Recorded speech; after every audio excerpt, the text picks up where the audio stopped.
Bismillahirrahmanirrahim. Assalamualaikum warahmatullahi wabarakatuh. Perkenalkan, nama saya Debbie Rensa Fitri. Saya dari jurusan Tadris IPS kelas 5A. Di sini saya ingin menjawab soal UTS dari mata kuliah media pembelajaran dengan dosen pengampu Bapak Dr. Aramudin SPD MPD. Pada soal pertama, jelaskan kenapa media IPS lebih jarang digunakan dalam pembelajaran dibanding media IPA. Karena sebelumnya media IPA itu dilatar belakangi oleh ketertarikan siswa dalam melakukan eksplorasi lingkungan belajarnya, sehingga banyak media yang dapat digunakan oleh guru dan murid ketika terlibat dalam proses pembelajaran. Sedangkan untuk media IPS sendiri, karena guru atau pendidik masih kesulitan dalam memahami materi yang ada, dan juga kurangnya sarana prasarana yang tersedia. Sehingga pada pembelajaran IPS ini lebih mengutamakan praktek atau terjun ke lapangan dengan berbasis sosialnya. Soal yang kedua, jelaskan kenapa media pembelajaran IPS yang sering ditemui cenderung kurang menarik perhatian siswa. Pertama, bisa dikarenakan kurangnya sarana prasarana pembelajaran. Kemudian, guru yang masih kurang memahami materi di luar bidangnya, dan ada metode pembelajaran yang kurang variatif. Kemudian ada juga yang sering kita jumpai, yaitu guru tersebut belum mahir dalam menggunakan media pembelajaran. Kemudian ada pun yang sering kita jumpai, yaitu guru tersebut belum mahir dalam pembuatan video pembelajaran. Kemudian sarana video yang digunakan itu masih kurang, sehingga objek yang digunakan dalam pembelajaran tersebut membosankan dan tidak menarik.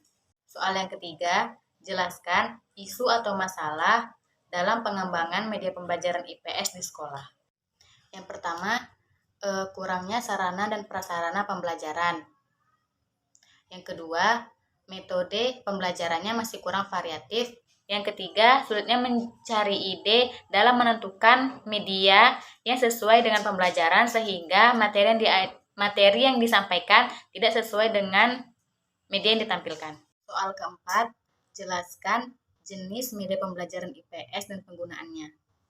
Yang pertama, ada media atlas dan Gobe, di mana media ini sangat penting untuk mencapai tujuan pembelajaran. Kegunaannya mempermudah siswa dan orang lain dalam melihat bumi secara keseluruhan. Yang kedua, ada gambar. Gambar ini berupa foto, lukisan, atau sketsa yang bertujuan untuk memvisualisasikan konsep yang ingin disampaikan kepada siswa atau peserta didik. Yang ketiga, ada relia. Relia itu ialah benda nyata, yang mana tidak harus dihadirkan di dalam ruang kelas, tetapi dapat melihat langsung ke objek. Gunanya dapat memberikan pengalaman nyata kepada peserta didik. Contohnya ketika guru melakukan pengamatan kepada siswa untuk melihat bagaimana bentuk candi dan bagaimana sketsanya. Soal yang kelima, jelaskan pada saat kapan waktu yang tepat menggunakan media pembelajaran berbasis IT dan non-IT. Media pembelajaran berbasis IT ini dapat diajarkan pada jenjang SMP dan SMA karena dapat menjadi sarana pendukung mereka untuk belajar sehingga mereka dengan mudah untuk mencari informasi yang lebih luas. Dan kemudian juga dengan adanya pembelajaran berbasis IT ini memudahkan guru juga dalam mengajar atau memberikan informasi-informasi penting tentang pengetahuan dengan menampilkan gambar ataupun video kepada siswanya. Sedangkan media pembelajaran berbasis non-IT ini bisa diajarkan pada anak TK ataupun SD, karena pada umur segitu mereka lebih cepat menangkap ataupun merangsang pembelajaran yang diberikan gurunya dengan cara praktek. Yang mana dengan pembelajaran tersebut, anak-anak mudah dengan berpikir ataupun mempraktekannya kembali ketika guru tersebut mengajarkannya kepada siswa tersebut.